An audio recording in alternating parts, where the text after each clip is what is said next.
What's up, dude? Not a whole lot, man. How about you? I'm good, man. Glad to see you back in town. We hung out the other night, had a good time. We did. Yeah. Learned a little bit about, or a little bit from the man himself. Oh yeah, yeah, dude. I got some volume. On my record this year for sure. So how did that cook turn out? We're good, man. Just did some brisket and some pork. Turned out great though. Actually, I got feedback Sunday, and they were like, "This shit was amazing. We'll use you again. We'll tell everybody it was great." I was like, "Good, man." But it worked out good. Okay. What's been going on with you? Well, a lot of things. As we kind of talked about then too, I've really been. I don't do it for a living, but I'm really, getting into what every other guy in their 30s does. Yeah, I saw a meme the other day. Did you see that shit? I don't know. Well, Did you post it or someone posted it? It may have been me. But there's like a couple of different avenues you can go in, and smoked meats is one of them, or expensive smoked meats or whatever. That's one. I actually like cheap smoked meats. That's one of the things I like about it. I guess that's the whole thing is you can buy a cheaper piece of meat and you just cook it until it's good enough to eat. Yeah. So, low and slow, as they say. Well, there's a lot of and I don't ever get to talk about barbecue that much. So I'm glad you brought it up. There's a lot of stuff you can smoke, and there's some stuff I suggest not smoking. Like some people just want to try to smoke every fucking thing, and that's a lot of times that's not the way to go on some cuts. Some cuts that are like a lot leaner. You may just want to fast sear, and that's it. You know what I mean? Or like a Wagyu steak, right? Like it has a lot of fat, that but too. At the same time, you don't really want to smoke. Like you want to kind of hot and fast that, right? Yeah, on steaks depending on steaks for sure, man. Steaks, I'm always like, well, you had some the other night. We did those ribeyes, like we'll do a little slow smoke, but we only put like 30 minutes of smoke on them, and then we seared them. Seared them real quick on like 300-400 degrees, and then lock that smoke in, and you still have a juicy cut. You know what I mean? So, but if you do it that way, but you're not going. I'm not a proponent of low and slow in a fucking steak for 3 hours and no shit like that. You know what I mean? Well. Yeah, I don't like that either. But what is your favorite thing to smoke? Ribs, I think, and I hate them at the same time. I hate doing them for catering. Which kind of ribs? Beef. Beefs are fucking phenomenal. The Dino ribs or the other, because I know there's a couple different different short ones. ribs. You can do the big ones. I mean, dude, just beef in general is an amazing rib, and you don't see it a lot. So it's like you don't get. And there's a lot of places where you don't really. I don't know what it is about beef ribs, but there's just not a lot of places that have them. So I think those are kind of my favorite thing to do. I do so much pork that like pork butts, or pork shoulders rather. I mean, everyone calls them butts, but they're actually a shoulder.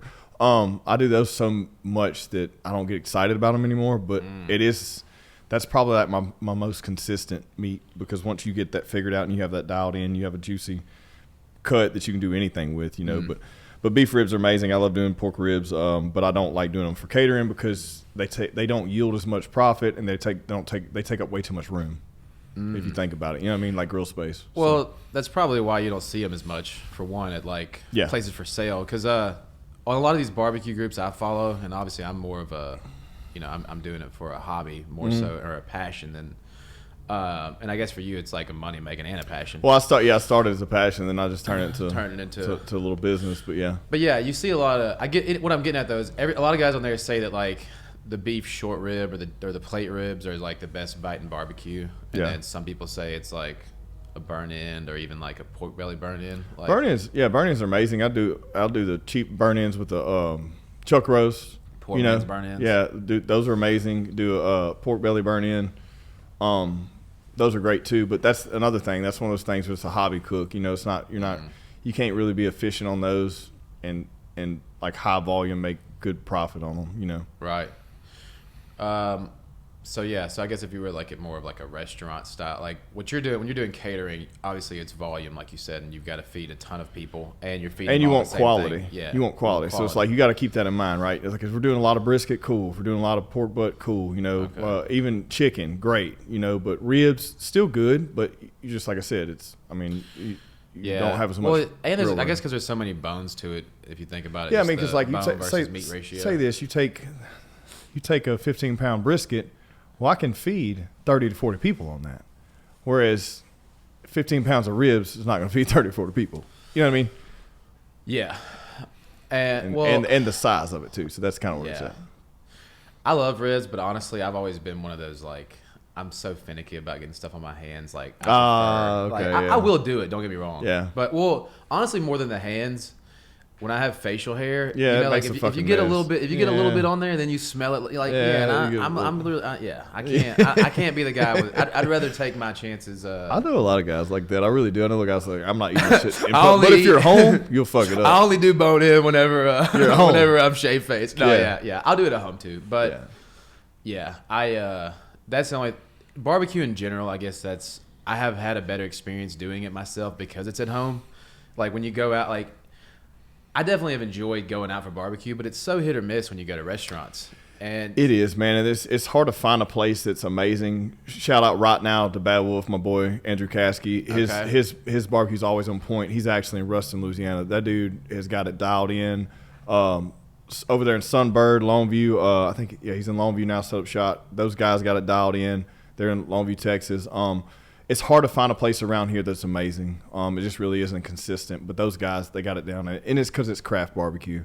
But if you're going to somewhere that's a high-volume barbecue joint around anywhere you're at, it's hard to find one that's amazing. Like Texas has got a lot of good spots. Mississippi's got a couple good spots. Pig in the Pint, Jackson, Mississippi. Shout out to them. They got a good spot. Yeah, in Texas, I've lived there for quite, I guess like about, 6-7 years and between Houston and Dallas areas, and Houston definitely was a little bit harder to find it. Dallas, there's a lot of good spots. Yeah, Dallas has got a lot of spots, man. But also a lot of the same spots, again, I've been to, and it's really dry some days. And so what I hate about some of those really high-end barbecue joints is if you go spend a bunch of money and then it's like not that great, you know? Yeah. So that's, for me, I guess I enjoy it much more at home. And yeah, man, the home thing's fun too because you get to play around with stuff, man. You know what I mean? And drink, just sit there and and I do like. There's something about like as a man, like finding something you can like fuck off on for a couple of hours, but still have a legitimate reason for doing it. It's like, yeah, baby, I know I've been drinking for 10 hours, but this fucking brisket's gonna be good when it's done. You know what I mean? I've done. Versus like, hey, I've been golfing for 5 hours and drinking, and you get home and you have nothing to show there's for nothing it. to show for it. Yeah. No, it makes sense, dude. I've been doing a lot of whole hogs lately too. Those always turn out fun. People love those things, but they take a lot of time. You're in it for 12 to 30 hours, depending on how big it is. You know what I mean? Yeah, that's a big tradition in my family. Actually, they've for Thanksgiving, it's like a reunion in Alabama, and they've got for. I think at least 50 or 60 years. Definitely longer than I've been around. They've been doing it. How do they cook theirs? Their hog? Well, they have it's kind of evolved a little bit, but they've always used some sort of like either an in-ground or above ground pit. Now they have like one they kind of fabricated themselves. And it's just kind of like, I don't remember if it's round or like octagonal, but it basically just has a giant rotisserie. What it is. So they can just flip it over the fire, and then so they're roasting over open fire or open coals. Open coal, yeah. Because usually what they'll do is they'll have a burn barrel, like an entire barrel going with whatever wood, and then they'll just shovel it. From that's the best way. That's the best way, man. And then shovel it under there. There's a lot of people that do it. They'll do occasion microwave where you got the fire on top. They'll bury it in the ground, and put your fire on top and smolder it. There's a lot of places, a lot of ways to do it.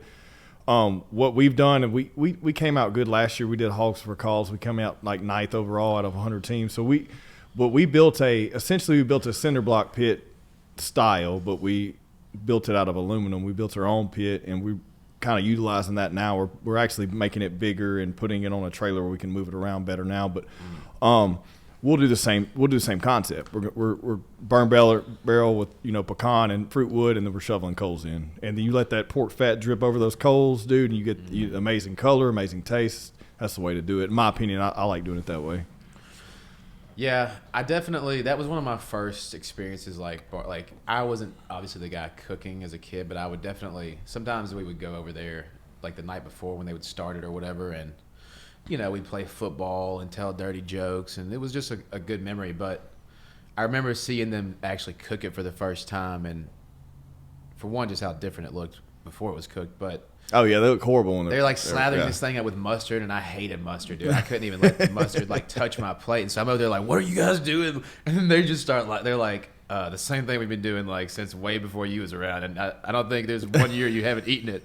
And so that was like one of the first times in my life where I was like, damn, like I've got to eat this still. You know, like it's that good, but it's just, you know, it's just a memory as being a kid, and it's cool. It's a cool tradition, and it's wild how many different ways there are to cook a whole hog, and then you can feed so many people off of it. So yeah, they make a good little. It's a good little like showcase too. You know, showpiece.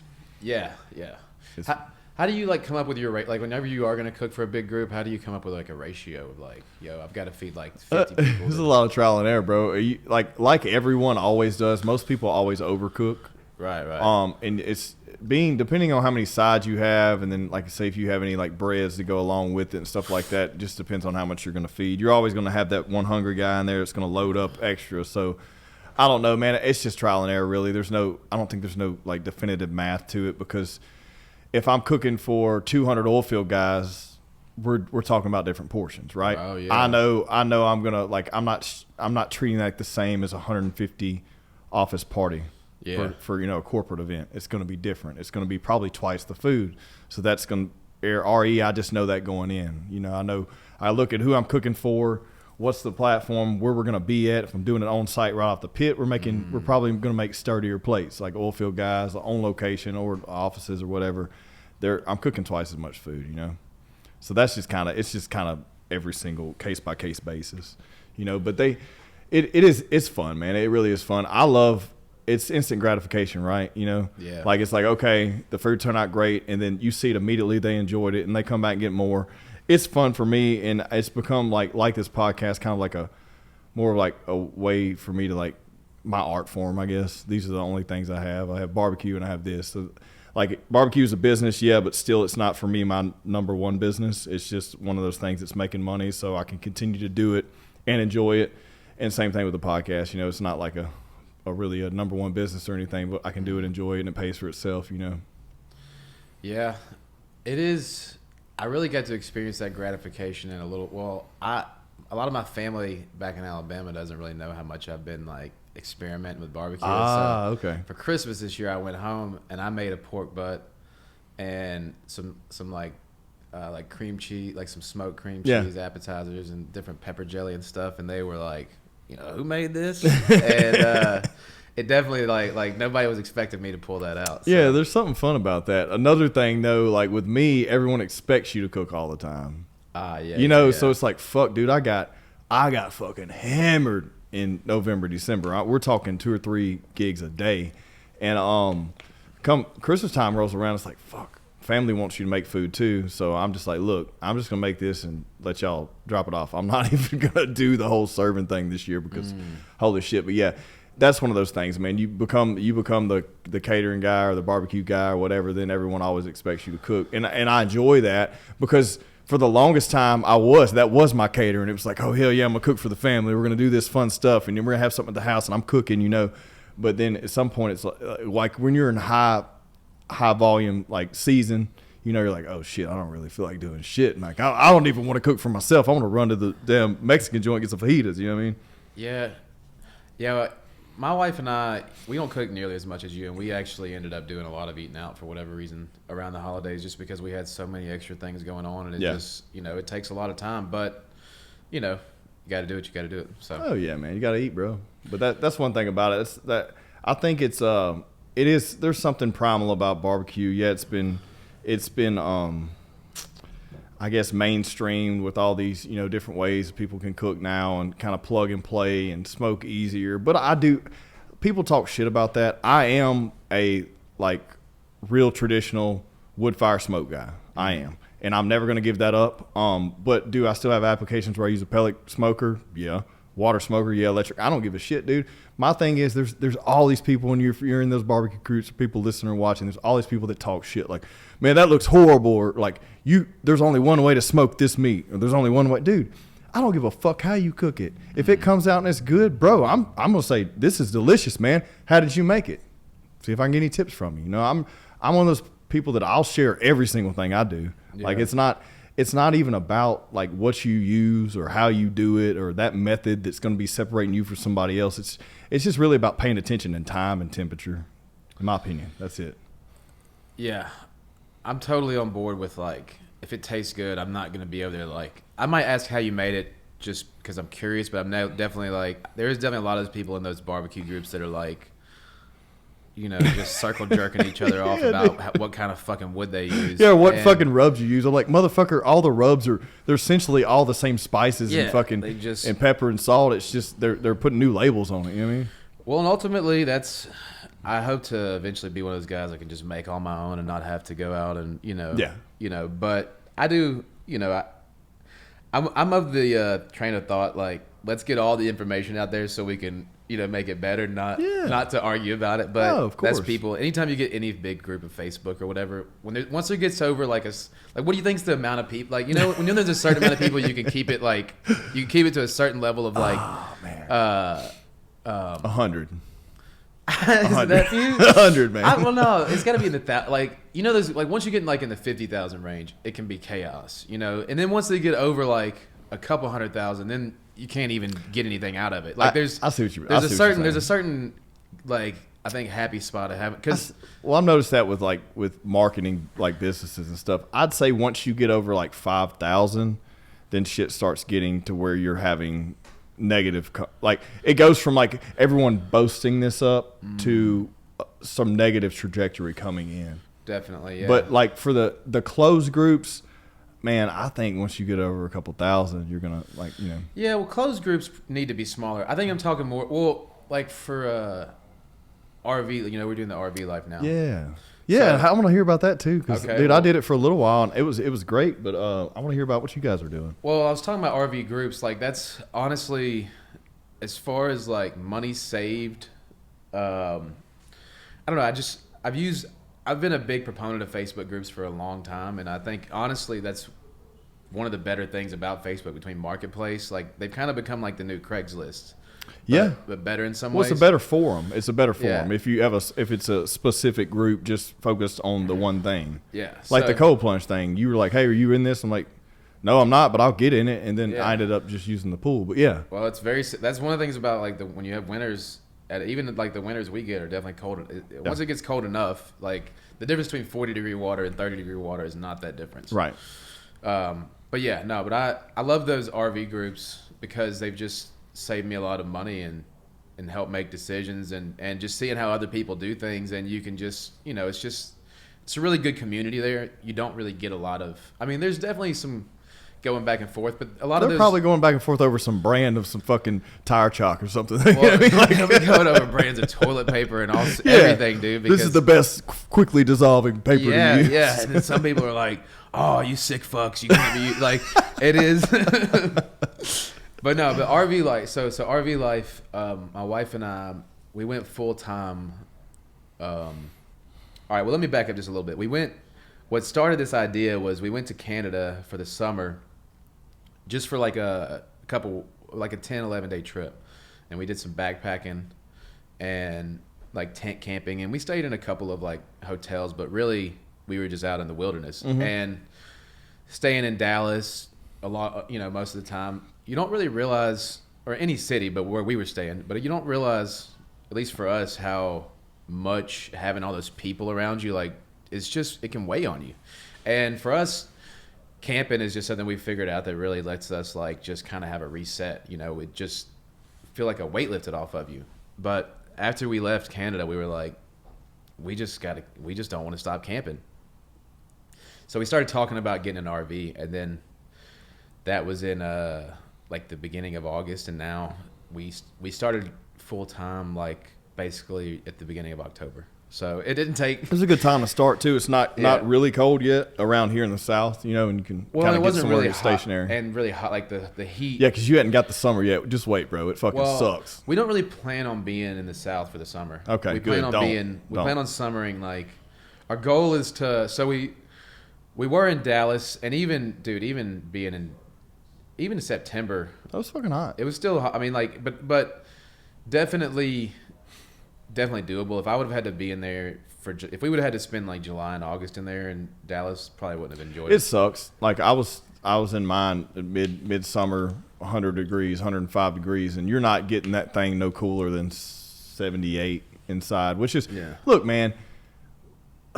we're all fucking pansies when it comes to, like, I mean, really, like, you think about it, it's like you're already doing something more than most people do, coming home to a comfortable home every day. So you're already you're in an RV, but you're still roughing it, and because you're a full-time RV now, you know, so you're still roughing it compared to someone coming to their, you know, suburban home. Yeah.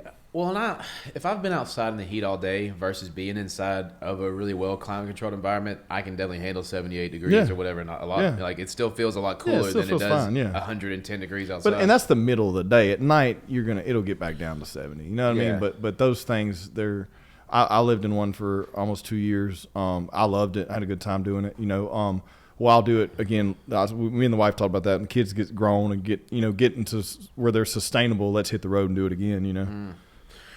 Yeah, so we moved in a couple months ago. We've been staying in Dallas just because neither one of us have ever lived in one. I've pulled a lot of trailers and stuff, so we have like a fifth wheel set up. So I'm comfortable with hauling it. We just didn't know anything. I mean, when we first bought that thing, like, we didn't even know how to, you know, we could open the door, and we didn't even know how to set the stilts up, you know, like, but part of the reason we did it was so that I knew that I could stand to learn a few things about electricity work and plumbing, and, you know, I don't want to do those things as a profession, but just to know how to fix my own stuff up. And well, being in one of those gives you a lot more knowledge, because that you know where every single fucking piece of water line is on your home now. Yeah. Whereas at your house, you don't know that. You know, and same thing with electricity, because you have to know, because if something fucks up, you got to fix it real quick. Yeah, and if you don't, you can set it on fire real quick and burn and for us, or flood it, you know, whatever. Anything, yeah. So, and we've already had to deal with our fair share of, you know, minor, thank God, but, like, I dream sometimes about water leaks now. It's so fucking weird, because I had this one leak that just wouldn't stop, and, like, I would find it and then, like, tighten this little fitting, and then the next day it like sends it to another spot. And so it has been a good learning experience, but now we finally are, like, comfortable in it, so we're hitting the road, and this is basically our first stop, and we're just gonna make, like, a big trip over the US, just kind of not only sightseeing, but just trying to find, like, that, you know, that place that we just want to call our forever home. That's the plan. Then you're going to travel until you find the spot you don't want to leave, and pretty much, and then try to set roots there. I'm sure, and I'm sure we'll still want to, you know, obviously place we can travel from somewhere, but just that place that's perfect for us. You know, we like it down here, but we don't love the summers, you know, and we could definitely deal with it, but we just want to make sure we see enough places so that we know wherever we decide on is what we really like. And I think that's a good plan. A lot of people, they jump into the adult life, really quickly, and then they kind of just land somewhere, and then they're really not happy. But if you do take the time to make the right decisions, you don't have children yet, you know, so it's like you take the time to make the right decisions and then hit the road and kind of find your place. I mean, that's not a bad idea. And I mean, dude, why the fuck not, you know? Yeah, well, I really am living the dream right now when it comes to that. I never really, not to be too cliche, but it's, you know, I've been in bad relationships, and I've been in situations in life that I did not enjoy, and it really fucking sucked. And, like, she and I are really great for each other, and we could live anywhere and have, as long as we've got each other, we'll be good. But if we have the opportunity to pick that perfect place, we're going to take it. And why not? Most people don't, and it's for one reason or another. It's their environment, their circumstances, you know. But if you do, like, fuck, man, why not? You know? Yeah, and that's pretty much what it is. We both well, you know, we did get. I don't think I was actually not even married. I think last time you were. Yeah, because we went to your wedding. Yeah. Because since you've been on, we partied in New Orleans. You got married there. That on fucking Mardi Gras. That was cool, dude. Yeah, well, we met in New Orleans, and then we, like, fell in love there the Mardi Gras before, and so then we got married on Mardi Gras, and then this year, since we had to come back this way, and we're already gonna have to go back west, we're like, all right, we're just gonna go back down south and go to a third consecutive Mardi Gras. Why not? And this will be your anniversary every year, man. It will, and it won't. It's that's the thing. It's like our anniversary can be all of Mardi Gras too, but no, we won't quite. It'll be not quite on our anniversary, but we'll definitely be able to live that again. And then we're gonna head west. Houston is a place we both lived and really loved as well, so we're gonna stop there and see some friends, and then try to catch some winter in some late winter in like New Mexico and Arizona, where you can get some mountains and some snow, but not be super cold. And we don't want to do a really hard winter in the RV this year. You know, if we make it to next year, we might, and we're that far into it, we might. Dude, they suck. It's just like the hard summer, the hot summers in the RV, the hard winter, it sucks. And depending on where you're at, you know, I mean, you got to think you're elevated, so the temperatures are a lot lower on everything, you know, as far as like your water lines and everything. So it's fun, man. I'm excited for you. At the same time, it's interesting. Yeah. Ours is definitely built for 4 seasons, but none of them are really 4 seasons, they say. And if you really want to do a hard winter, you have to like skirt it like a kind of a mobile home. You gotta almost make it like permanent, semi-permanent. Yeah, you gotta. But I mean, depending on where you're at, man, if you just make sure you're not in that, you know, sub 20-degree fucking area. Yeah, that's pretty much all we're gonna do. And the beauty of it is wherever we are, if the forecast gets too bad, we can set up shop somewhere else. Pick up and roll. Just go south. So I feel like you know, we'll stay there through the end of the winter, and then once you know, spring rolls around, we'll start heading up through Cali. And where we really are looking at right now is probably somewhere in the Northwest, just because the weather's decently mild and we just really like mountains and forest, and that's what you're talking like Northern California, Washington. Probably. I haven't really been through Northern California. I've been through Oregon and Washington a decent bit. Probably somewhere in Washington, just based on California, man. Like, California's a beautiful place, and I love the diversity of like from the top to the bottom of it. You know, San Francisco is a place we really want to stop because I haven't been there, and that's a city that I'm really intrigued by. But I just don't know that I'd want to live in California as a state. But at the same time, there's a reason so many people do. Yeah. And a lot of people, one of the things growing up that I learned was, like, especially in the South, a lot of people love to tell you how things are everywhere. And I'm sure and most of them never even been anywhere, man. Yeah, they have. That's the thing. Like, it's people that have never been bunch of damn hippies over there. I'm like, dude, you don't fucking know. You never left this parish. And there are a lot of hippies over there, but a lot of people don't know is there's actually a lot of conservative areas in California too. Yeah. And there's a lot of places in California that pretty much no matter where you are, though, it's beautiful. I mean, that's the reality of it. So we're definitely going to let the wind decide. But and then Oregon is like, Oregon, you have Portland, and then you have the rest of Oregon pretty much. Yeah. There's also a lot of really conservative areas. I really like a good mix, though. Like, I'm not really a liberal or conservative by definition. I like parts of both. You know, like, that's what makes Austin a great city. You know, it's a conservative state with a very liberal city. And I think because of that, you have, you know, it's a place that is allowed to, you know, you can get away with smoking weed even though it's illegal, but you're not going to get away with, like, selling it right on the corner. It's diverse and a good landscape. It is, yeah. And you know, because you still have your hard right gun carrying conservatives all around it, so it's almost like sheltered in itself. Yeah, well, it kind of has its own checks and balances too. You know, it's like, hey, y'all can do that, but you know we're not, like, it's, I don't know, but that's what makes it a great city, I think. And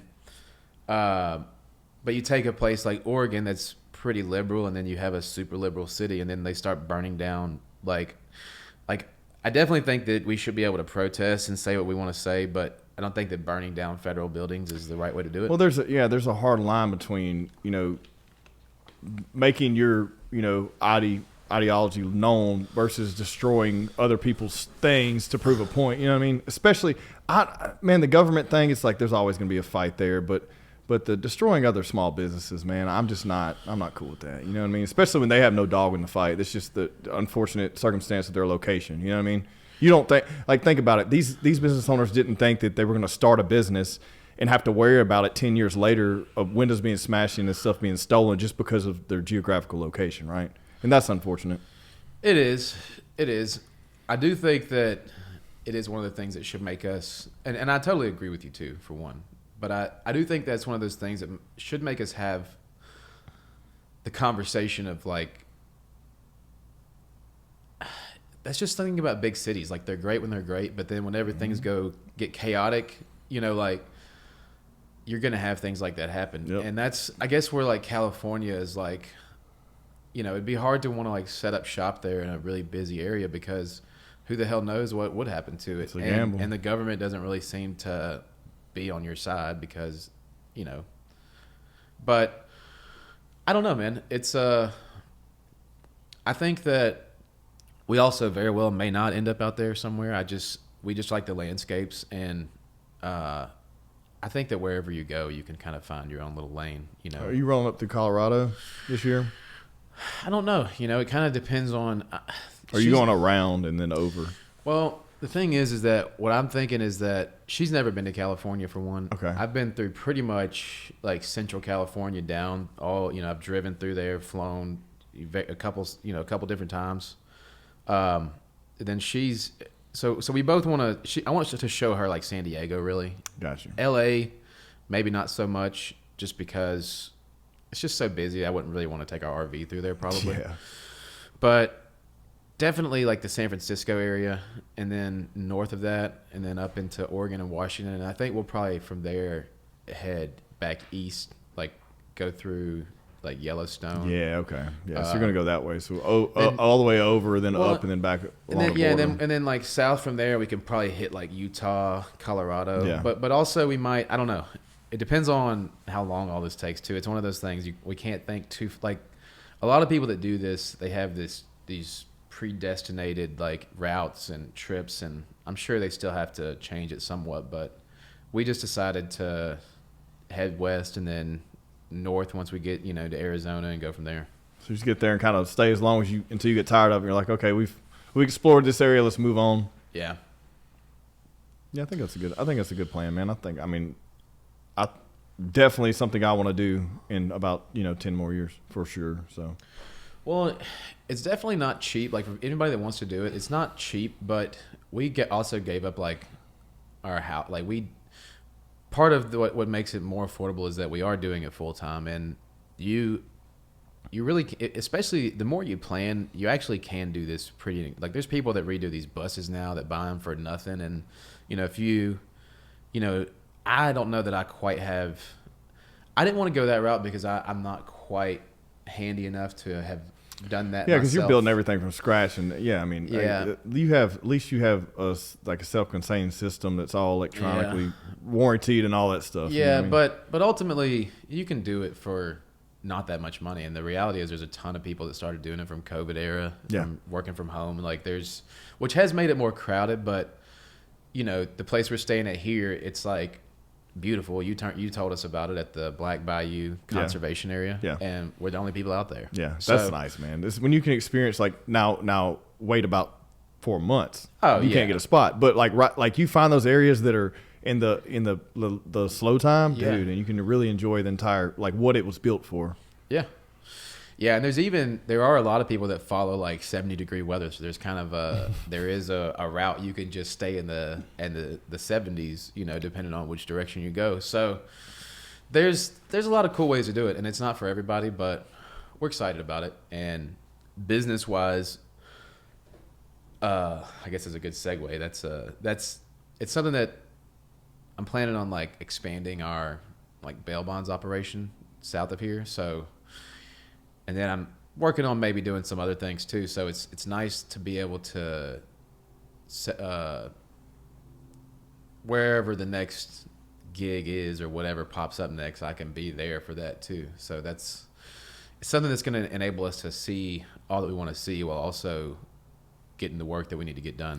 Yeah, that's one thing people need. They'll say is like, we can't do this. Have a stationary job. Well, yeah, if you have a stationary job, you're not going to be able to do it. Like you would have to make a lot of changes in your life to do it full time, and find a job where you could work remotely, or just like I told the wife, I was like, look, if things ever get bad, we'll hit the road and I'll just sling tacos wherever we're at. You know what I mean? We'll make it work. Well, you could, man, and that's the thing is like I've thought, I don't think we're going to do that, but I've thought about a lot of different things. Yeah. And the reality is it is not easy, but you do have to plan for it. But the reality is there are a ton of remote jobs available now where there used to not be. So that is a thing. Yeah. And there are different ways to make money on the road too. especially there is a certain value in being able to follow money. You know, like there's a reason that certain people do work on the road and they make more money. And so for us, we also wanted to be together. You know, a lot of people that's what do you think about that, by the way? You know, that people that like work, you know people that have those jobs out of town, and like, do you think they like? Yeah. Like Well, look, man, most people are circumstantially in their relationships. It's unfortunate. What's the divorce rate now? Like 46? Hey, Josh. I think it's 51 or 2, but I'm not 100% on that. Can you pull up the divorce rate, bro? I want to know that, so I'm not saying like fake news over here. But like United States latest divorce rate, percentage-wise. So like, yeah, anyways, like most people are circumstantially in their relationships, or they're, whatever it may be, or they're locked down because of this job and they want to get this promotion in 2 years. So they hate this fucking job. They're here.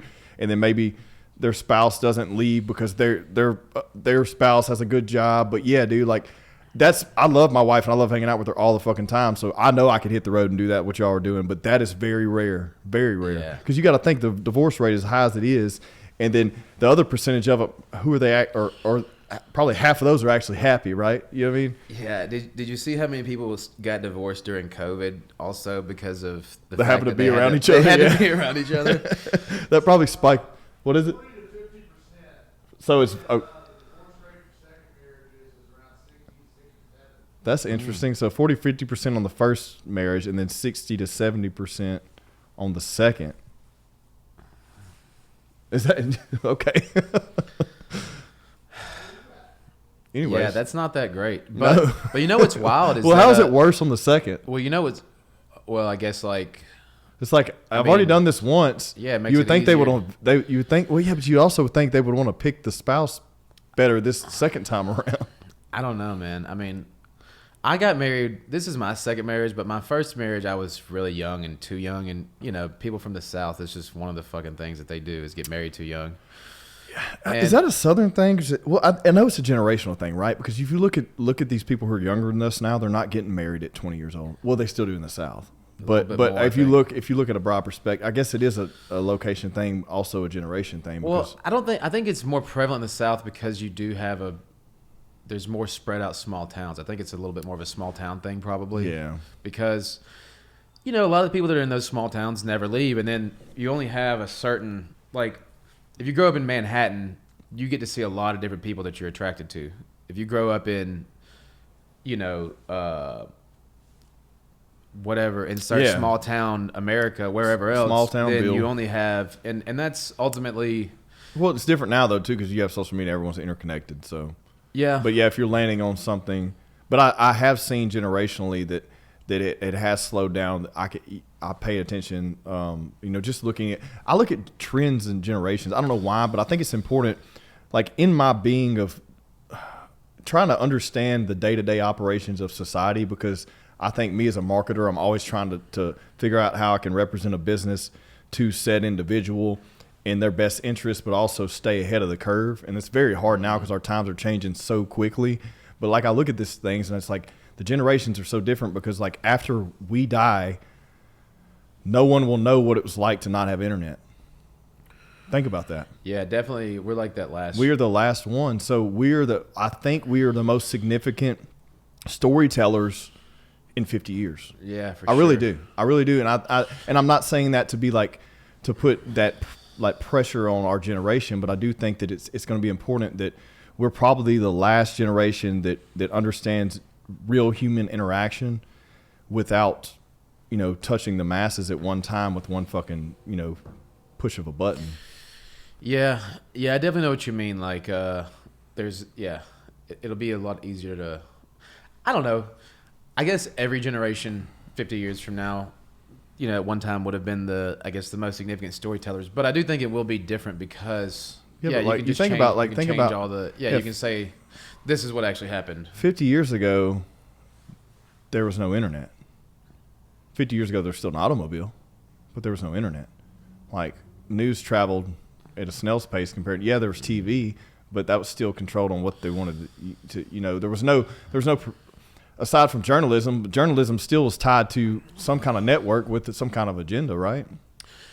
Yeah, that's one of the things that I guess that's the double-edged sword of the internet. I've always thought about is like, because it's so quick and because there's so many bots and things, they can do a lot of things. They can kind of mess with us in ways they used to not be able to. But there's also a lot of other like independent journalists coming up now. Right. And so I guess like, do you think that it's like been a net positive for us, like as far as I think it's something that it's just bringing us like I think it's just evolution, man. I think we're in the stage of technological evolution now. We've already went through all the organic evolution we could go through, and now we're at the next stage of organic evolution, which involves 90% technology. Like what as far as genetically, like how else are we going to evolve physically at this point? I'm extremely particular when it comes to my vehicles, and I only recommend those who are the same way. That's why I always recommend SBC Autos. They take pride in their inventory, from badass four-wheel drives, clean classic cars, and even your everyday grocery getters. They have it all. No hassle, no BS. SBCautos.com. Without technology being part of that. You know what I mean? We've reached the peak of physical evolution, I feel like, without bringing in technology to take it to the next stage. Do you think that we'll have some kind of like symbiosis with technology? Yeah. I mean, everyone's talked about this, but yeah, dude, why wouldn't we? Why wouldn't we? Like at this point, like we have the technology. We're almost there. We're AI's running everywhere now. And that's all everyone wants to talk about. And yeah, it's dumb right now, but it's smarter than it was 3 months ago. And a year ago, we weren't talking about it at all. You know what I mean? Yeah. Which is like, look how quick it's happened. Like in another year, dude, there's no telling what we talk about. We might be talking about fucking somebody's got this implant. We don't know. Yeah, I don't think we're that far away from doing that. No, someone said like 10 years. I'm thinking 5, maybe. I mean, maybe. I don't know. Like we have, like, look how quick since the iPhones come out, which has connected everyone, via platforms. One system and then social platforms, and then taking that and rolling it into almost a piece of you pretty much, Yeah.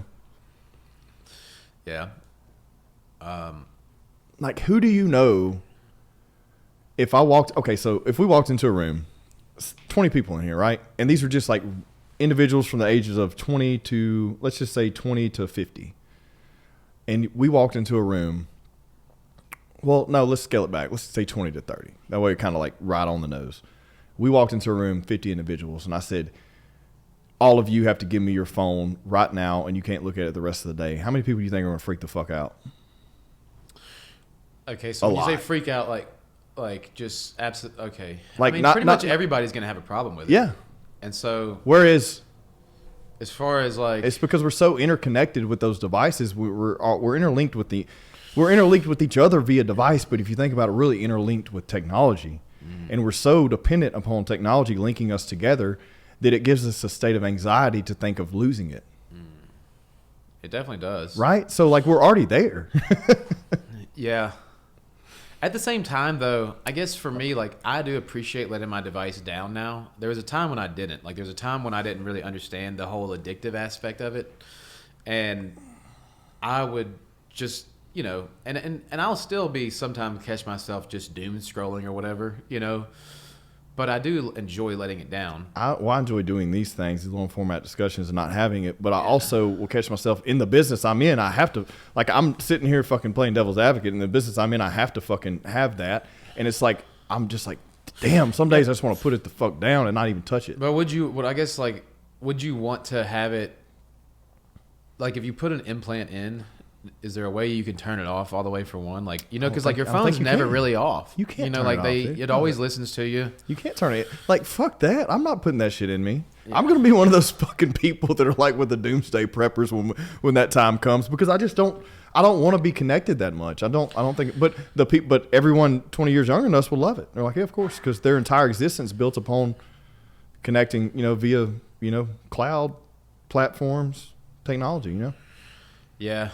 I don't think I'd want to get an implant either. I mean, well, fuck yeah, it's never going off, dude. There's no way you can turn it off. Yeah. I mean, think about it, dude. There's no fucking way you can turn it off. Like a pacemaker, they could kill you with that shit with a signal. Yeah. You think about it. Like if they wanted to fucking kill everybody in this country right now that they're wearing new ones this you can hack into. I think, right? Why, like you can hack couldn't into you? Yeah. If this company built this pacemaker, I don't even know if I've ever heard it. This is a wild thought, but like if a company built this thing and someone hacked into that mainframe and just killed the signal to all of them. There's a show I've seen that it talks about at least. Is that like fucking Black Mirror or something? No, well, it's called Murder at the End of the World, and it's actually this dude builds like a whole he builds basically a doomsday like place out in the mountains somewhere, and this person basically hacks in. My wife was watching that show. It's really good. Yeah. I didn't. Somebody kills one of the guys by doing. There's a bunch of hackers that starts, and then they hack into somebody's. They hack into the guys. Yeah. So it could happen. I mean, all that's gonna and inherently like what I know that's everyone's like scared, but like Terminator, like how does that play out? Like, does the AI get smart and then want to destroy us? You know what I mean? Or like what happens? Because I don't think that happens. I think we're like in the process of evolutionarily combining with human and technology, and when that happens, there'll be a new species, right? And then from there, like, does that new species try to get rid of the regular humans, and then do you have 100% technology beings, and then you have hybrids, and then you have humans, and then all of them fight with each other? Like, I mean, I would think that would happen, right? Because we're all tribal. I think that there is a scare there. I don't think the scare is so much of the evolution of the AI, although not that couldn't be, but there's already people talking about how AI is racist and AI is. Well, it's however it's programmed to be. Yeah, but what happens when it becomes, you know? Well, what my thing is though, is if somebody builds one to specifically be evil, right? Then it'll be evil. Then it'll be if it's like, hey, I want you to log in. So I think that's like, if that happens. But what happens when they become sentient and they can make their own decisions, and then they run an algorithm that says, well, there's no hope for humanity because. Then you got the Matrix, right? Yeah. But can't we technically? Okay, so one of the things that happens at the end of that show is it ends up actually. Spoiler alert. Yeah, spoiler alert, everybody. What happens at the end of that show is there's somebody killing everybody, and it's the fucking house AI. There you go. And what it is. But what's its motive? Well, it was what the guy that built it. It was a therapist. He had made this therapist AI, so because he had a real therapist that sold out his info and fucked up one of his companies or something. So then he's like, I can't even talk to a therapist. I've got so much money. So he builds an AI therapist. Then he molds that with this home security. But it's biased to his thoughts, right? Right. Well, and it's his not just ideologies. that, but it's also he melds that together with his home security AI. So now it's taking his deepest, darkest thoughts. He tells the therapist AI, and it's telling his home security, which has access to all the greatest crazy things. And so this thing's literally killing people because it sees them as a threat. Well, it's wild how our conversation organically went to the end of that show. So I guess, assuming that we do have this melding of people get the Neuralink type things going. I don't even know if that'll be what it is. Like, that's what Elon's pushing for, right? Or talking about. Who knows what anyone's actually pushing for, and how do you regulate that and all those things? But as soon as the technology is available, people are going to be doing weird shit. Well, I guess where I was kind of going with that is, though, I think that's how you get to be intergalactic pretty quickly. Let's say that how long have we been troubleshooting rockets and how many of them still blow up and how we can get this far? If you can get AI making these calculations, then how much quicker, you know what I'm saying, could you get something that could take you to Jupiter or however much further? I'm not. Well, yeah. You start learning how to mathematically bend space and time. And instead of it taking 7 light years to get to another planet, you can do it in 7 hours. Yeah, you can just go through that however which is insane to think about because our brains can't fathom that, and that's what these technologies may be able to figure out, and that's what's fucking scary.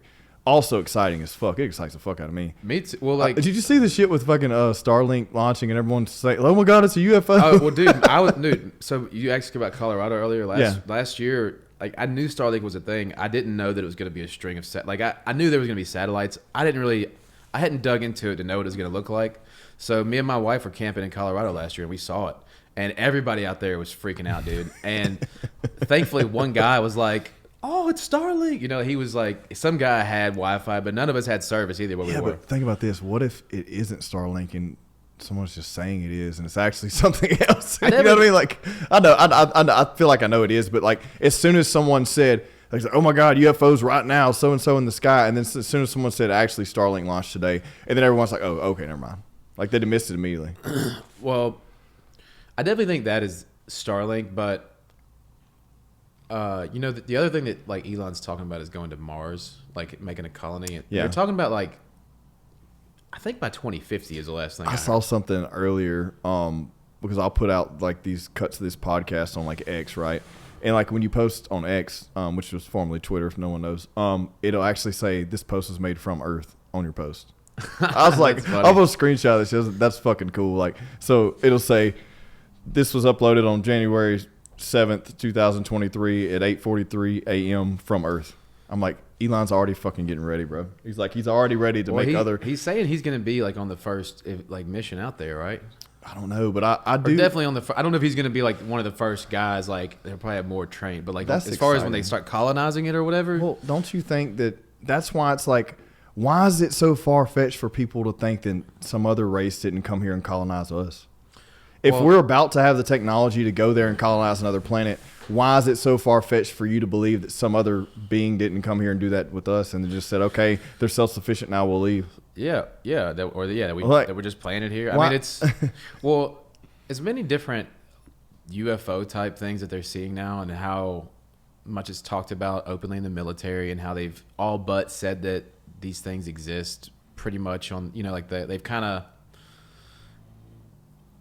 basically said it's a thing, you know, like we know about there are UFOs. Well, do you think they're future evolved versions of us coming back here, or do you think that they've always been around here checking on? Well, either way, that would be the same case. But do you think that they're just planetary beings that are accidentally showing up? Like, I don't feel like that's the case, right? If it is, like, I feel like, and this is, look, man, I don't know shit, so like, who knows? Yeah. Don't anyone judge me on what I'm saying, but like, I would just feel like, and logic doesn't even go into the equation, but still, like, my mind's like, well, I feel like if that is a future version of us, they're just constantly here monitoring our progress, right? Probably. I mean, it would definitely, like, if we were ants. Sorry. No, that's If we were ants, like you know how when you go past an ant bed, right? So we see the ants there, and like, unless you're just a real asshole that wants, like, a kid that's going to kick the ant bed. Yeah. Like, you just walk on by and you're like, oh. And they don't probably really much recognize, you know, I don't think.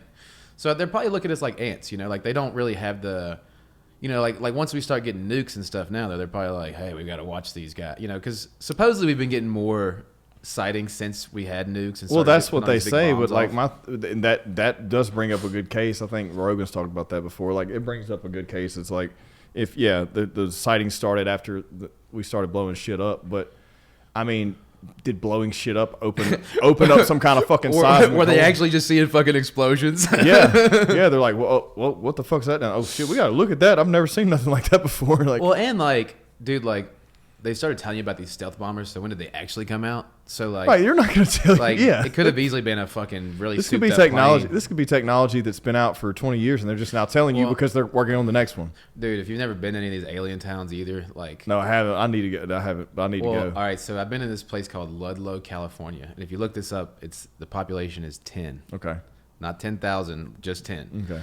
And it is it's kind of known for, I guess, the only thing it's known for is it used to be one of those mining towns that probably went defunct, but they have, I guess, sightings out there, and there's a bunch of stuff they sell, and gas is like $7 a gallon, and it's like but like the closest other like town's like 150 miles away. Right. But everybody there, like, they all look kind of related or something, man. I mean, I don't know. I don't want to talk bad about single these people out in this because there's only 10 of them. It's pretty specific, but they just.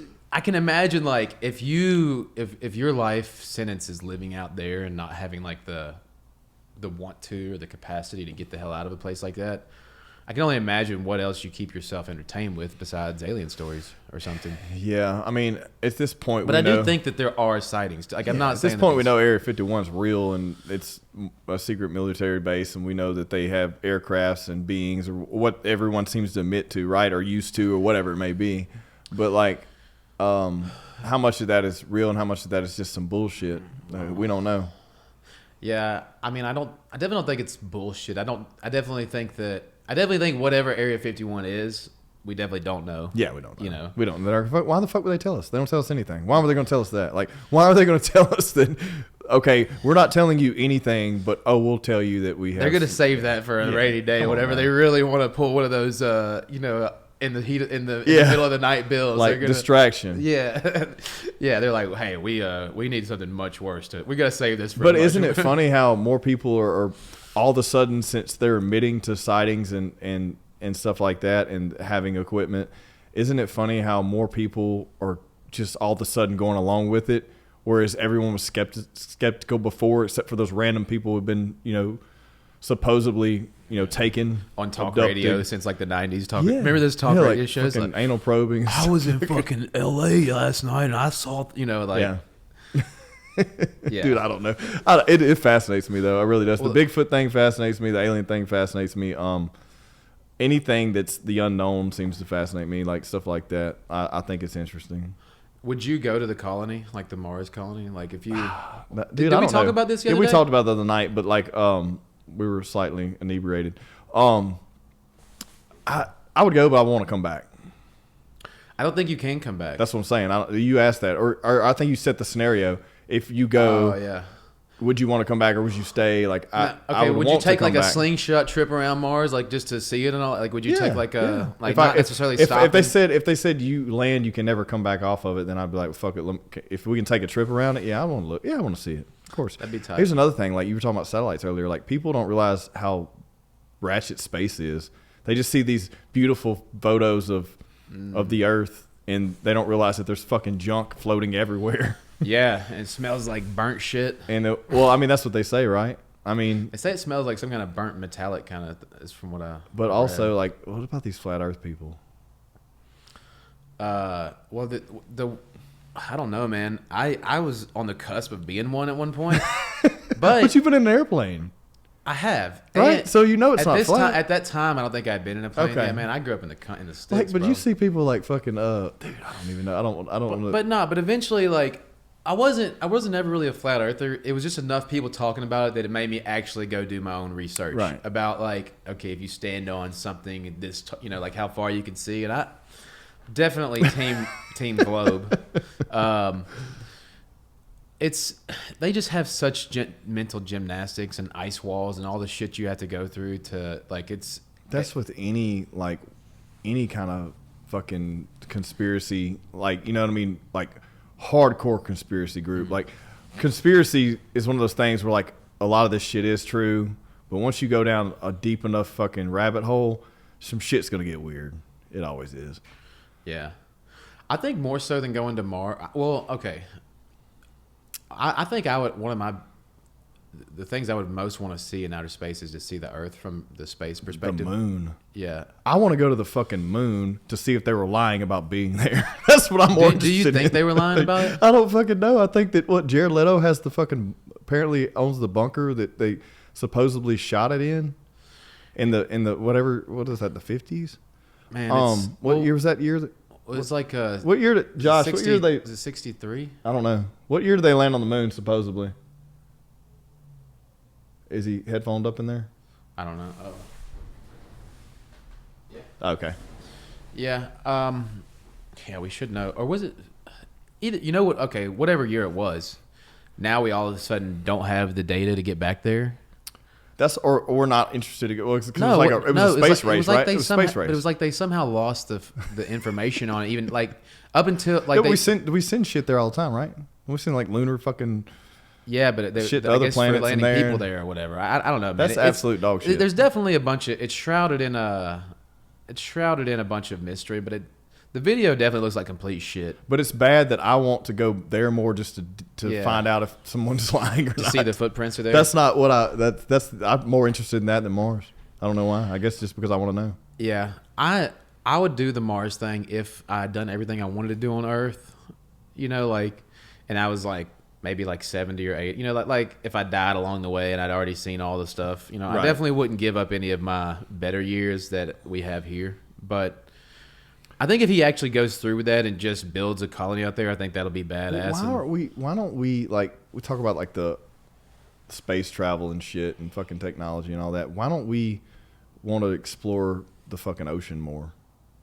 We don't spend like even a fraction of the amount trying to get to the bottom of the ocean as we do try to go off planet. Like there's still so many things in this fucking planet that are undiscovered. Well, some people think that's where the aliens are, man. Maybe they like keep us uninterested. Yeah, but I mean, don't you think? I mean, like we just had that submarine thing happen a couple months ago. It's been like kind of that's fizzled out. No one's talking that about was anymore. so many memes ago. Right? Yeah. In internet time, that was like years ago, but it wasn't that long. It was last like a year, couple right? months. Yeah, but like that, I feel like there's not. I mean, I just know like there's not as much money spent on that, but like there's so much more here to discover that we could be looking into. But I definitely don't think we could like. I mean, I think that there's a pretty general consensus that there's not other possible life beings that other than the fish, but like maybe more. I'm not saying there couldn't. Who knows, be, yeah. man? We can't get deep enough. We can't. We can't handle it. I mean, yeah. What if? What if the fucking time and space stops at a certain depth? Yeah. And it's a new fucking dimension. You know what I mean? Like, there's definitely people that believe in the actual. What fucking, about the like, what's the other lizard theory? type, The Middle Earth theory or whatever. Like that's the a whole lizard other people thing. that live. Yeah, that's under, a whole other. Yeah, I'm not fucking going there, but yeah. But dude, who fucking knows? Well, I mean, I haven't been to Antarctica personally, so that's what they say. Like the entrance to that is Antarctica. Yeah. And there's some people that say that like there's parts of Antarctica that are like if you get under the ice, there's like actual like livable places. I don't, but that is a place I'd want to go to, just not just for conspiratorial reasons, but just to like have visited all the continents. Oh, I want to go to all these places for conspiratorial reasons. Yeah, also for conspiratorial reasons. One, two, yeah. Give me. I want to see it too. But yeah, man, I don't know. We're in fun times, man. I think it's interesting. I think every generation has a moment in time like we're experiencing now. It's just different, right? It's in a different landscape. It's built different. Right now, ours is built around technology. Maybe theirs previous generation was built around the war on drugs, or fucking, or fucking civil rights. Everyone goes through some kind of major change in every generation. We're definitely having the technological revolution, I guess. Right. We thought it was forever ago, but it's really now. That's what makes it seem kind of fragile too. Like, have you heard that there's, I guess I don't think it's like the next. I think it's about 10 years away, and I could be wrong on the time, so correct me if I'm butchering this. But there's supposed to be like a extreme activity for like maybe solar flares, and they're talking about how there's a really good chance that our whole our internet could just go down for like maybe months, maybe even a year. Like I heard something about that. I feel like someone was talking about that recently. But also, like if that happened, like what do you like? Let's say the internet did go down. I think anyone under our age literally loses their absolute shit and will go into a quote unquote fucking depression and all kind of crazy shit. Like if your entire identity is built on a cloud service, like think about it. Like what the fuck do you do with yourself? I mean, how long does it take for you to realize that it's not coming back on? And then you go into a form of like, well, who am I now? My business is ran on this, so I can't make money. I don't know how to traditionally go back and make money in any other way. Like what do you do? Like the landlines, do we go back? My wife and I were talking about this not too long ago, and I was like, we would fucking make it because we know what it's like before that. But I was talking to her. She doesn't even remember before the internet because she's how many years younger than me? 5 years younger than me. So she doesn't remember a time, like she vaguely does, but not really. Like, so like, right. It's like we definitely are just old enough to we're just there fully remembered like the I was like I know I'd be okay and I'd figure it out. Would the entire way I make money and operate and live change? Yeah, it would for everyone, but I fucking still have a leg to stand on if I'm slinging food because everybody's got to eat. You know what I mean? Yeah, that's. But if it's for like the marketing base and like connecting people via social media and internet, that shit's over with for a while. You know what would be tight though, and might be one of the weird things you wouldn't expect, but ultimately people our survival instinct kind of overrules a lot. So I think there would be that period of like there's a select few people because you have the fight or flight, right? Yeah, but also the way commerce would shut down, it would completely shut it. It would disrupt the entire operation of the world. Yeah, everything because everything is tied to it now. Everything's tied to it. So we would have to we would have to have people that are older than us, like the boomers, would have to come back in and re-educate and bring society back onto their way of living prior to what we have. Right? I mean, how else would we know? Who else would we turn to? Well, there's enough people like even my age. Like I grew up doing a lot of farming stuff. Me too. But so I'm there's saying people just a little bit. There's definitely people younger than boomers that can help us reestablish. Right, but I'm talking about across the globe, every type of operation. You and I just might know how to go hunt and fish, but what about moving things across the fucking ocean? How many people would die before? Like, how many people would die before? I mean, because if that happened, you would just have a really mass die-off, right? Yeah. I mean, you'd have a lot of people die that were younger. Like, they wouldn't know how to survive. It would basically just be like, it would definitely be one of those. There's people that don't know where food comes from. Definitely. Or certainly not how to go. There's people that don't know how to physically walk into a store and purchase food. How long would it take people to quit being vegan? Right, but think about this. There's people that don't know how to walk into a restaurant and say, I would like to order XYZ. They don't even know how to do that. They have to do that from their phone. If they can't even walk into a restaurant to order food, how in the fuck are they going to figure out how to get food for themselves if they don't have the ability to even do that? You know what I mean? Like, they're disconnected twice. Like 2 layers. It's fucking crazy, man. If it did go out, honestly, for even in a couple of months, I think that would be long enough to almost, I don't see how the world would ever be. I mean, I don't see how things would bounce back, really. I mean, it would just. But I also don't see how I don't understand enough about it to know how the whole internet would just go down. I guess a big enough solar flare would just be like a big EMP and just basically. Well, if you wiped out if you wiped out every satellite syncing everything together. Yeah. Okay. So So. I mean, then what do we do? So then I guess it would be a race to just get new satellites up there because. Yeah, but how do we have the technology to create them? Because it's that we've been so reliant upon that technology for mass production now. Yeah. That's what I was saying. The boomers got to come back in and build fucking cars like in Detroit. You know what I mean? Like, I'm thinking Detroit comes back. Dude, like, I'm just saying, like, it's crazy, dude. It's crazy to think about. It is crazy. And I guess we're so fucking coddled and sheltered as a race, not even as a wherever we're at in life, but like as a race. So like, we're so comfortable now that we think about those what if scenarios. Like, if you're if we're in it and shit's rough, we're not thinking about what if. Yeah. We're fucking trying to survive and that's it. Our brain's not going to what if, but we're going to what if because we're so fucking comfortable. Yeah. The thought's intriguing and also scary because we're so comfortable. Do you have any like modicum of like doomsday prep? Like, nah, I just figured it out, man. I think it goes all the way back to will, strength, fight. You know, like, what do you do?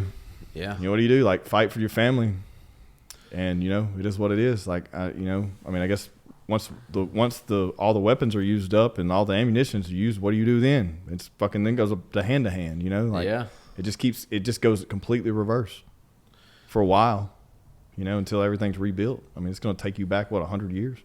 More than that? 200 years? Fuck, 300 years. Think about it. Everyone starts fighting. Mass communications go down. Governments crumble. Everyone starts fighting.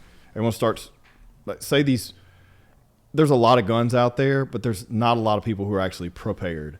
All right, so they start setting up strongholds and building colonies with people, and they make sure that no one can come in on their little, you know, their little place of. We've watched all these movies and shit, right? Yeah. Well, eventually, after everyone kills each other and all this shit, all the bullets are gone. Then what do? There's no technology to create new things, so now you're hand to hand. So you went back from 200 to 300 years to another 200 or 300 years, and how you operate. Then you have to take it all the way back and start recolonizing agriculture from the root. You know. Yeah, it's crazy.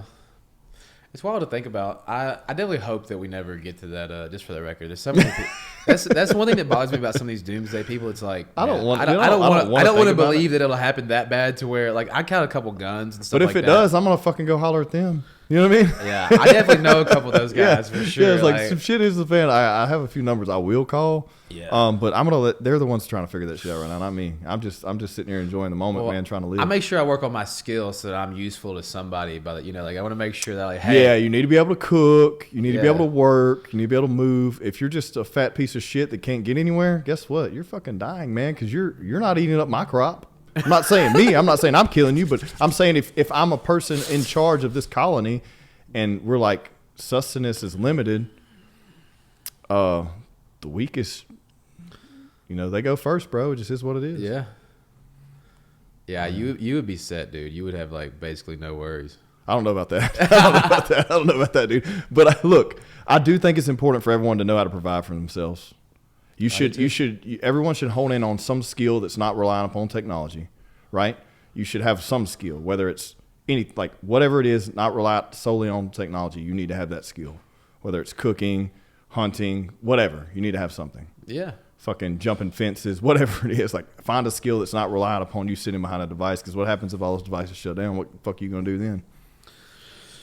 Yeah, and I guess that's one of the reasons I am grateful that we definitely didn't just get handed a phone as kids, and I definitely personally had to do a lot of, not just like play, like I didn't do a lot of playing, I did a lot of working outside, and I learned a lot from that, and so. I did a playing and working a lot. That's what we got sent outside, bro. Drink from the water hose. So, like, with your kids, how do you feel about, like what age do you think is acceptable to give a kid a phone? After puberty. Okay. That's me. So if they're a late bloomer, they're like, damn, this kid. Why not? Look, man, I don't think that. And I don't give it. Look, if anyone has anything to say to me, then they can come say it to me. This is my opinion on my children. I don't care what your opinion is, and you can do whatever you want with your kids. Yeah. My kids will have a phone after they hit puberty. I don't want their ideologies to be conflicted when they don't even know what the fuck. Their brain's not fully developed yet, nor their body, nor their emotions. Like, and no, of course, there's still you got another 10 years for you're fully developed, right? But like, the biggest change in your life, when you go through that, I don't want it to be conflicted by anything. I want it to be, like, here you go. It's natural. Figure it out. And, after puberty, yeah, we'll get you connected. You can have a phone. You can, get on whatever. They still watch YouTube. They watch TV and shit with us, but they don't run around with tablets and phones. Yeah. And they're not fucking doing selfies and TikToks all day long. Now, when they get of age and they want to do that shit, then yeah, that's fine. Get connected. So you with just the mean world. like basically like mid-teen, like 15, mid-teens, 16, man. I mean, some kids hit puberty. Now they're hitting at 11. Definitely, like or 12. if they have a car, they should have a phone. Yeah, fuck yeah. Like 11 or 12, I feel like is when they're starting to hit puberty now. Yeah. So like as soon as they're through that and they figure out whatever they want to do, then here you go. And it's nothing to do with the sexual ideology or anything like that. It's just more about decision making and responsibilities and maturity for me. But I want them to make their own decisions and everything, But I think that they're well equipped. I'm super excited. My wife told me this morning, as soon as we woke up, they both have straight A's. So I'm super excited about that. It's the first time I've ever had that in their life. And I know some people are weird about like school and grades and stuff. But for me and my wife growing up, like it was made, we've had this discussion. It was made that you're getting your ass whooped if you didn't have, A's or B's, straight A's, pretty much straight A's. You're getting your ass whooped, In our household, it's not that way. But I'm like, look, I expect you to try the hardest of your capabilities. And if you do make these good grades and you can persevere and be better than everyone else, then that's going to set you up for greatness in the future. And maybe you'll be able to pick and choose what your destiny is as you grow older. Yeah. I think that's important. Now, do I think that some people aren't equipped for school, don't like it and whatever, fuck it. Yeah, cool, whatever. But for me, we're excited. I'm excited about that. I'm going to throw them like a little pizza party tonight. Let them like celebrate because they've never both had straight A's. Like 100%. They're at the A's where pizza parties still hit. Well, like that used to fucking hit, bro. You remember that shit? I don't even know if they still have pizza party in schools. I need to ask the kids. They have them in offices whenever you hit major sales objectives to make them millions of fucking dollars. And then they give you pizza. Let's spend $50 on pizza. But I need to ask the kids if they still have them. But we're having one tonight, dude. I'm gonna fucking get them whenever they want. I'm gonna be like, look, pizza party tonight, straight A's.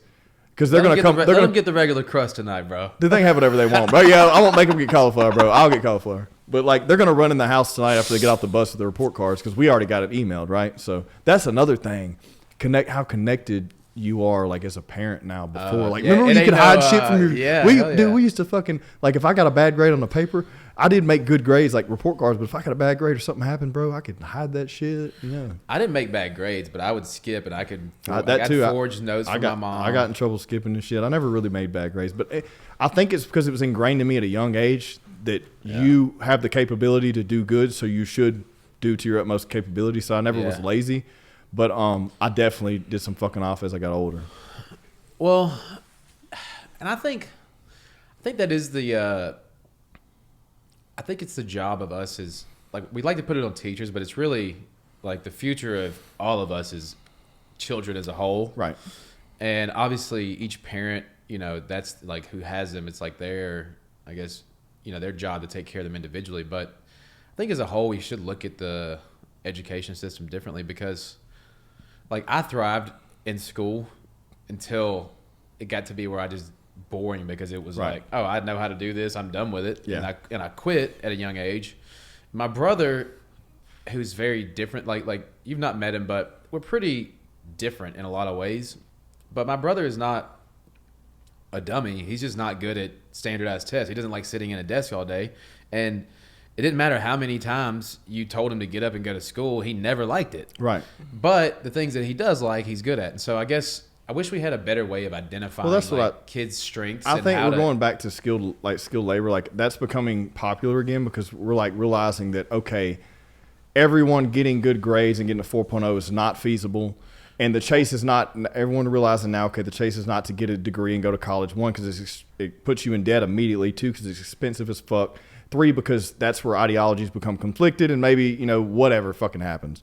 So, like, and it's all based upon that one fucking campus. That one campus generates this type of ideology and it creates all these people, fuck. Anyways, but, like, I think it's interesting. My son doesn't like school. My daughter likes school. But I tell my son, I'm like, look, just work as hard as you fucking can, even if you don't like it. That way, once you're done with this shit, you worked hard enough that you can pick and choose what you do want to do. Yeah. And if you do want to do something to get up that you like every day, at least you know what you've established worth ethic and you know what you do and do not like. But if you just don't try because you don't fucking like it, then how are you going to know where you fall into the fucking thing? And I don't know, man. And if you got to be there anyways, like, might as well do some shit, learn some shit. Yeah, and at least try to be. I mean, you're definitely like, if you just sit around and do what you like doing all day, you might get good at that, but you're definitely not going to ever sharpen your weaknesses. Become useful. Yeah, become useful, right? Like, what the fuck good are you if you're useful for something? Yeah, I think that's something we need to keep ingrained in these children. Weren't you telling me we were talking about this the other night?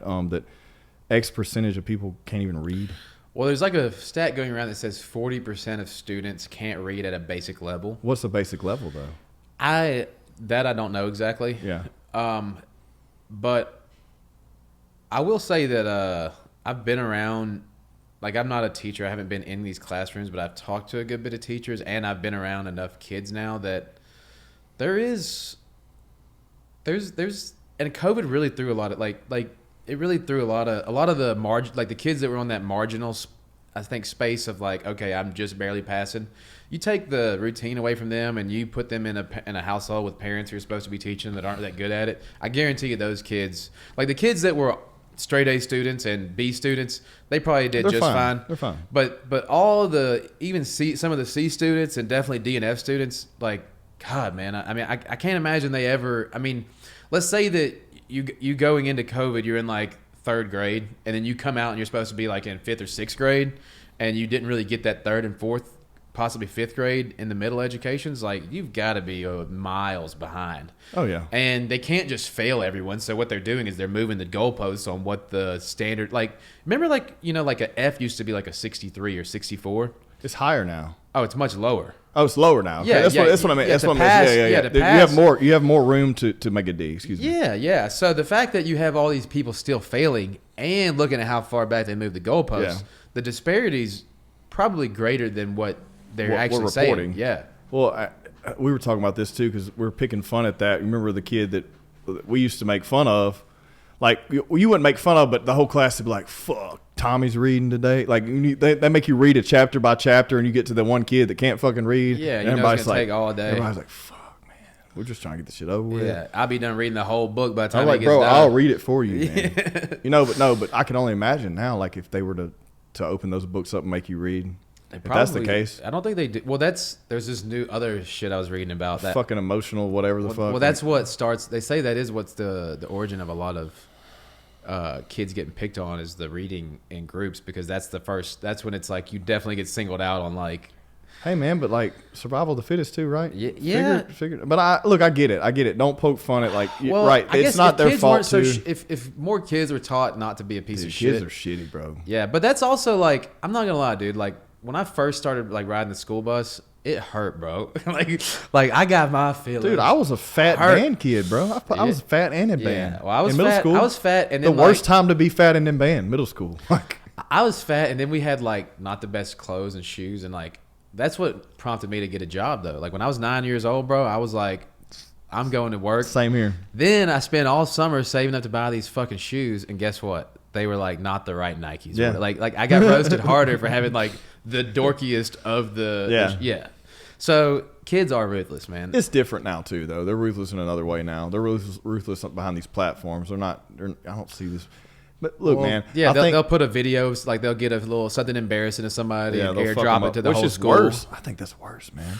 It definitely can be. I feel like for me, I'd rather get my ass kicked than be aired out to the entire school. Just get my ass kicked in front of 10 people.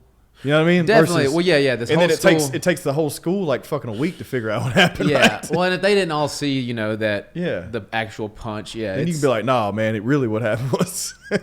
But I weirdly do feel like kids take up for each other better in some ways. Like, I don't know, like I definitely see the horror stories still, but there is something about kids that I do like.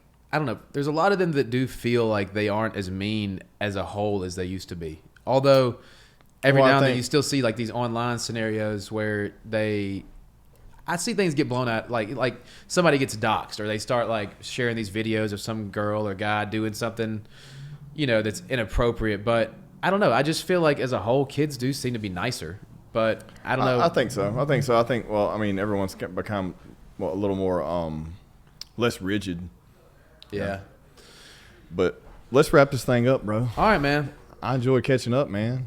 Anything new coming up? Anything you want to shout out about? Not that I can think of. Don't go to jail, but if you do. Fast AF bail bonds. Yep, we don't I'll care say what you it call for us. you, bro. We don't care what you call us. Just call us. He's nationwide now, so you know. But yeah, man, I appreciate you having me on, and good luck with Pork and Fork this year. Oh yeah, and appreciate with it, the bro. podcast and yeah, thanks, man. Whatever else you might have going on. Yeah, bro. Thanks. Appreciate it.